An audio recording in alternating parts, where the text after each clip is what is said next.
Minsan, may mga nangyayaring hindi inaasahan. Kaya pakiramdam mo, wala ka na talagang magagawa. Natanggal ka sa trabaho, nagkasakit ka, o nalugi yung negosyo mo. Ito yung mga panahong tingin mo, wala ka na talagang pag-asa.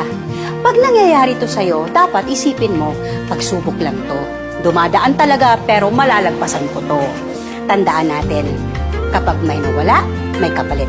Pag may umalis, may bumabalik. At pag may nagsara, may nagbubukas. Lahat ng problema may solusyon. At lahat ng simula ay may wakas.